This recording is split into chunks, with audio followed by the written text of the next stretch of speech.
Assalamualaikum warahmatullahi wabarakatuh. Kembali bersama saya, nama saya Muhammad Reza Fahlevi dengan NIM A251210075, Program Studi Pendidikan Kimia, Fakultas Keguruan dan Ilmu Pendidikan. Ya, di sini kita akan membahas tentang isu-isu nasional dan global di bidang sosial dan ekonomi.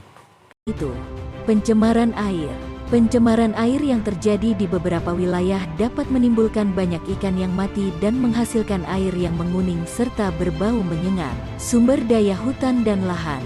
Pengubahan area hutan menjadi lahan tidak berhutan secara permanen untuk aktivitas manusia yang secara tidak langsung mengubah fungsi hutan yang awalnya untuk pelestarian lingkungan, serta ekosistemnya menjadi kepentingan manusia.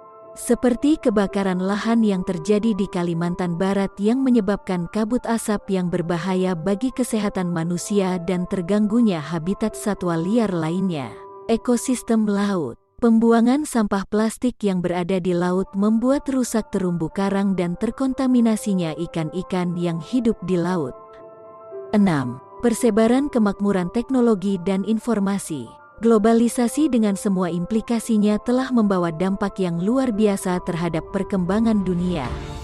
Perkembangan teknologi di Indonesia semakin lama berkembang dengan cepat.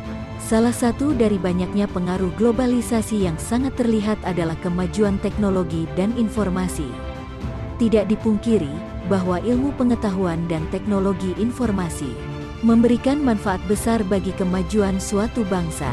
Salah satunya adalah perkembangan teknologi yang semakin mudah dijumpai dengan berbagai fasilitas, kualitas, dan manfaat yang ditawarkan oleh teknologi untuk memudahkan hidup manusia dalam mengakses berbagai informasi yang kita butuhkan. 7. Terjadinya kelaparan dan ketersediaan bahan pangan. Kelaparan adalah suatu kondisi di mana tubuh masih membutuhkan makanan, biasanya saat perut telah kosong baik dengan sengaja maupun tidak sengaja untuk waktu yang cukup lama.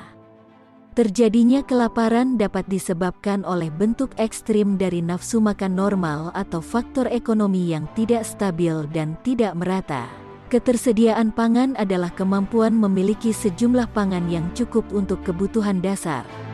Ketersediaan bahan pangan berhubungan dengan suplai pangan melalui produksi, distribusi, dan pertukaran. Indonesia meyakini ketahanan pangan juga menyangkut ketersediaan lahan pertanian yang memadai untuk menyangga ketahanan pangan tersebut, selain tetap terjaganya cadangan pangan nasional. 8. Pentingnya perdamaian, keamanan, dan diskriminasi. Perdamaian adalah sebuah istilah kata untuk menyebut suatu kondisi adanya harmoni, keamanan, tidak terjadi perang, serasi, dan adanya saling pengertian. Perdamaian juga bisa diartikan suasana yang tenang dan tidak adanya kekerasan. Tanpa adanya perdamaian dunia, sebuah negara akan rentan mengalami peperangan. Keamanan adalah keadaan bebas dari bahaya. Pentingnya menjaga keamanan merupakan suatu tindakan untuk terlepas dari bahaya. Dibentuknya keamanan dan pertahanan di Indonesia bertujuan untuk menjaga bangsa negara ini dari hal-hal bahaya yang bisa terjadi kapanpun dan dimanapun. Diskriminasi merupakan pembedaan perlakuan terhadap sesama warga negara yang berdasarkan warna kulit, golongan, suku, ekonomi, agama, dan sebagainya. Diskriminasi umumnya sering diawali dengan prasangka. Melalui prasangka terbentuk pembedaan antara satu orang dengan orang lain. Pembedaan ini terjadi karena manusia adalah makhluk sosial yang secara alami ingin berkumpul dengan orang yang memiliki kemiripan yang sama. Prasangka seringkali didasari pada ketidakpahaman, ketidakpedulian pada kelompok lain, atau ketakutan atas perbedaan. Sampai ketemu pada pertemuan selanjutnya.